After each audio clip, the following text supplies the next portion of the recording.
Throughout history, some individuals have possessed knowledge that gave them an extraordinary advantage, knowledge that was intentionally kept from the masses. From ancient spiritual initiates to modern entrepreneurs and visionaries, those who experience the biggest success often have something in common. They understand that success begins within and not outside themselves. External progress requires internal growth, and this one shift changes everything. Society trains us to look outward for solutions, while the true levers of change are internal. Today, I'll share with you the $1 million practice nobody taught you in school, and it's inner work. Not just why it matters, but exactly how to implement it to unlock much better results in wealth, business, relationships, health, and fulfillment. By the end of this video, you will understand that the real shifts doesn't come from doing more, but from rewiring the internal code you're running. And I'll walk you through the exact process I use to make that shift real and tangible. There's a high chance that you don't know me, as I've been pretty quiet until now. I'm Damien, entrepreneur and co-founder of MadeRich. MadeRich is a fully bootstrapped B2B SaaS, started with $400, with no team, no outside funding, literally from our bedroom in our underwear. Today it's lean, profitable, and trusted by over 3,000 paying customers worldwide, including some of the most demanding sales team in the US and Europe. We are still just the two of us, the two co-founders. We have 0 employees and no investors. And we choose that on purpose to maximize our freedom and peace of mind. We don't share revenue numbers publicly, not because they're small, but because we prefer not to play that game. So we've built quietly, sustainably, and on our own terms. And I'll say this, none of it would have been possible without doing the inner work first. Because before anything happens on the outside, I had to rewire what was happening inside. Okay, so let's dive in. The default state of modern humans is to look for solutions outside of themselves and to go all in on the doing and on the having. We are trained by society to believe the answers are outside of us, not inside us. And that's one of the biggest illusions, because it keeps people stuck chasing external fixes and surface level solutions. And that's why they keep repeating the same problems and patterns over and over. Most people stay focused on their external conditions, switching jobs, partners, buying stuff, doing things, moving locations, hoping that the next change will finally solve their problems. But this strategy doesn't pay, and that's why the patterns stay the same. In entrepreneurship, hustle culture takes it to the next level. Work more, do more, longer hours, fail more often, keep pushing, keep grinding. The idea is like, the more you do, the more you fail, the closer you are to success. Yeah, sometimes it can work, but at what price? Costs your energy, your health, your relationships, your time. It's clearly not the most efficient way to reach meaningful success. I love this quote. Give me 6 hours to chop down a tree. I'll spend the first 4 sharpening the axe. Inner work is sharpening the axe. Hustle culture is going all in on the tree without sharpening anything, just brute forcing your way through until you burn out. Success is 80% psychology, 20% mechanics. And hustle culture is about 100% mechanics, 100% actions. Do more. So that's the brute force way. Come on, man. I want to be more efficient than that. All the entrepreneurs I know who are struggling to grow their business or launch their business, it's not because they are not doing enough. It's mostly because they are doing from the wrong place. They are blocked by inner beliefs, especially about money, success, and what they think they deserve.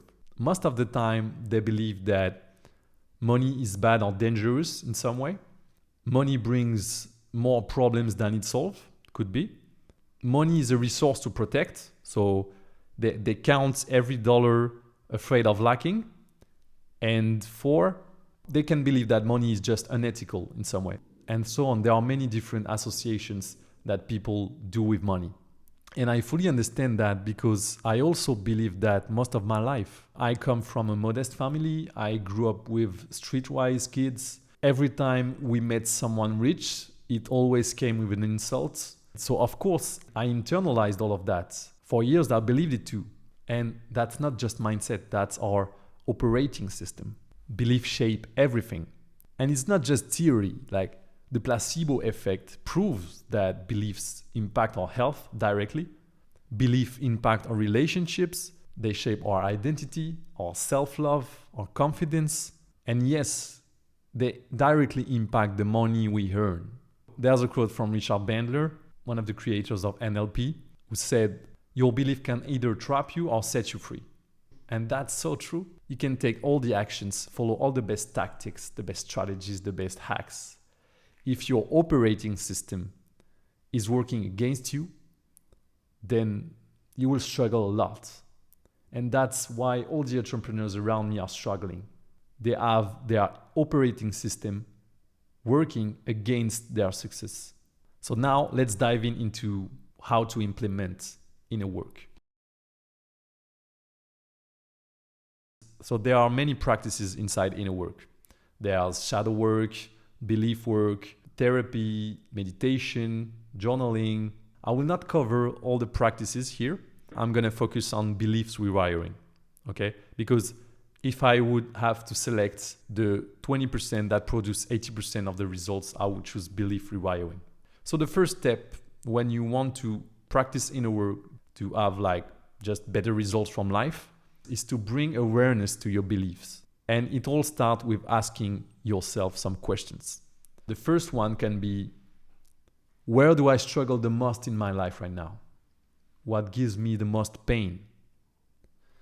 It could also be, where would I like to see change in my life right now? What would be the area where I truly want to change? What are my beliefs in that area? You want to identify your beliefs in this area. Let's take the example of money. Do I believe I can earn 10K a month? Do I believe I can earn 20K a month or 50K? Is it out of reach for me? These are interesting questions because actually most people do not believe that they can earn 10K a month, 20K, 50K, 100K. They don't believe that. Now we can take the example of love relationships. Do I believe I can be happy in a love relationship? Do I believe I can be loved by people? Do I believe I can find the best partner for me? All of these are examples, but you see, it all starts with questioning what are your beliefs in the area you'd like to change positively in your life, and so on. So the goal here is to identify your beliefs. Start with what matters most to you. It could be your finances, it could be your love relationships, it can be your health. You can also use ChatGPT for that. You can prompt it with something like, hey, I want you to help me identify my limiting beliefs with money, for instance. The goal of this is to get to a list of my limiting beliefs about money, okay? Put them on a notebook, write them if you want to, put them on a Google Sheet, but list your limiting beliefs. It's important that.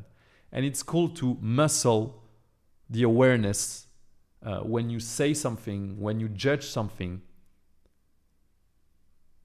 You can start now questioning that, like, yeah, so I'm getting older.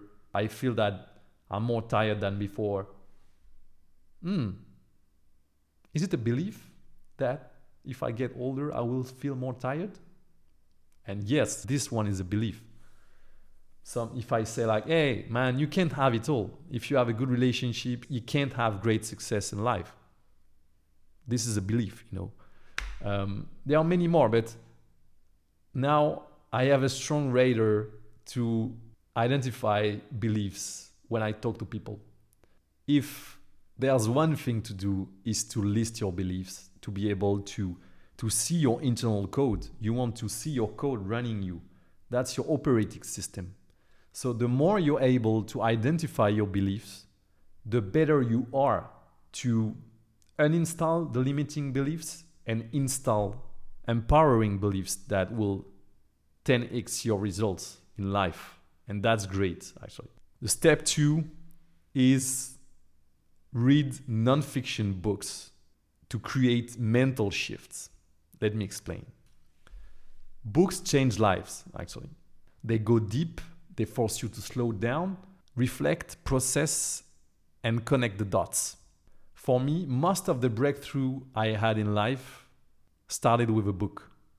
And nonfiction books can work like therapy, really. They open new perspectives and make you think in new directions. Books can change your beliefs. When you read the right nonfiction books, you immerse yourself in totally different ways of thinking. That's like a window for change, you know. It's like a portal for change that disrupts your operating system, and that's how you can rewire. Books help rewiring your mind. Books help rewiring your beliefs. That's why it's game-changing to read books. And I know we often hear books are a theory. If you don't take actions, books are useless. And let me tell you that I completely disagree with that. It all depends the books you read.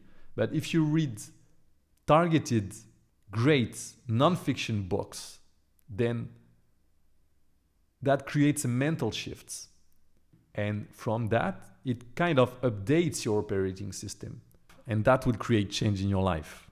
I've seen that with many people reading books, actually.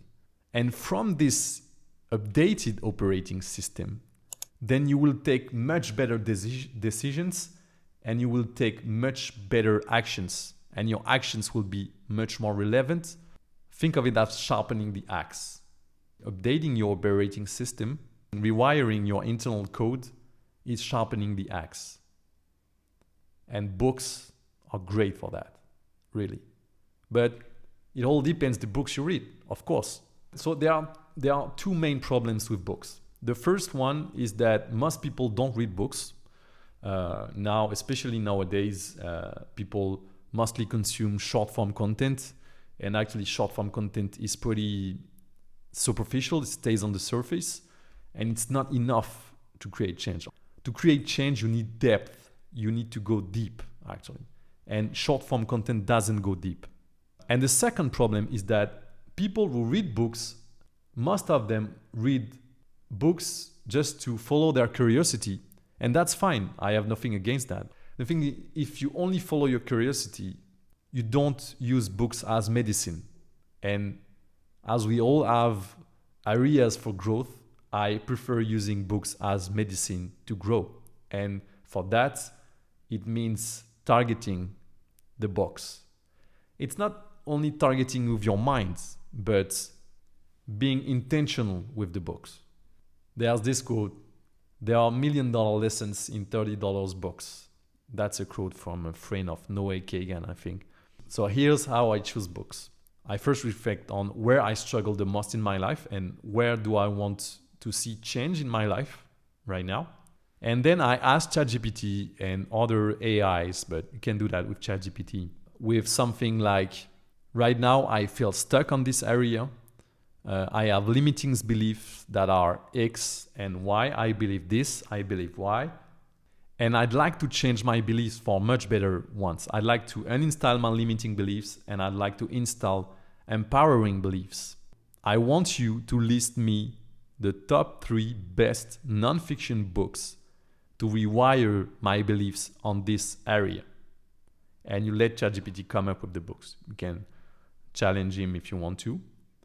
But the goal here is to ask AI to suggest you relevant books to grow on your area and to rewire your beliefs with. So I use ChatGPT. I also use Grok. I love Grok's deep search. It's really powerful. But yeah, ChatGPT will do the job. And then what I do is that I read the description of the books, I check the reviews, and I pick the one that resonates the most. And then I read the book slowly. I take time. It's not a race. The goal is to integrate what you read. So I take my time, and I'm not a fast reader. I'm pretty slow when I read, and it's fine. I prefer reading 5 great books that will create big mental shifts, big energy shifts, than reading 50 books and have zero change, so, and stay on the surface. So of course, that's why choosing the right books is absolutely life-changing. And then the step 3, which is not after, all of these steps are together, like bring awareness to your beliefs, read, and at the same time, study counter examples of your limiting beliefs. Your brain believes what it sees. So go find examples that contradict your limiting beliefs. Like if you believe that it's impossible to earn 50K a month while working 3 hours a day, then you need to find examples of people earning 50K a month while working 3 hours per day. And for that, especially for this example, I strongly recommend to follow the YouTube channel Starter Story. Starter Story, it's a great channel. It's interviews of entrepreneurs who launch like minimalist businesses, earn a lot of revenue. I strongly recommend this channel. And the goal here is to flood your system with evidence that your belief is not true, actually. To talk about my journey, so I had pretty hard limiting beliefs about money. I believe money was unethical, rich people were unethical, it would bring more problems in my life and all that. So I had this limited operating system. First, I brought awareness to that and I realized that I had these limiting beliefs. I realized that. So it was the first step, okay? Then I started reading books to change my mindset and my beliefs about money and success and financial success. And I've read 5 books in total because sometimes you need repetition. And of course, if these are beliefs that are present since like decades, sometimes reading only one book won't be enough. So for me, I immerse myself and to have repetition to be able to brainwash myself positively with that. So I've read five books. It took me 1 year, so I'm a pretty slow reader. And at the same time, when I was working, I've heard about people who were like solopreneurs earning like 50K a month and working like 2 or 3 hours per day. And I was like, what? Is it possible? And at some point I was, wow, yeah, I want to live that as well. I want to live something like this, So seeing that and talking with that guy, actually, because it was a guy I was working with, this actually helps build the belief that it's possible to earn 50K a month while working like 3 hours per day. It's possible. So beliefs are your software. If you don't update your internal code, no matter how good your strategy is, it will keep crashing. So now that we've talked about inner work and especially belief work, of course, I need to tell that action is needed. If you only do the inner work but never take action, yes, you will not have results, of course. So remember, success is 80% psychology, 20% mechanics. The lesson here is that action should be done from an operating system that's working for you and not against your success. Inner work is sharpening the axe, but you still need to use the axe to chop down the tree. And by the way, don't chop down trees, actually. We love trees. To conclude, I would say that this work is, I believe, the highest return on investment work we can do. This is super high leverage work. I like this sentence. Your life will only change to the degree you're willing to look within and do the work nobody taught you. In Harry Potter, there are the muggles and the wizards. When you raise your consciousness and do the inner work, you're a wizard. I'm not saying wizards are superior to the muggles. They are all part of the whole, of course. But practice the wizard side. It's really fun and brings really better results. So, guys, it was the first video of this channel. I hope you enjoyed it. I'm going to talk about many similar things on this channel. So if you like the video, please subscribe, drop a like, Let me know your comments, and I'll see you in the next one. I wish you a great day. Thank you.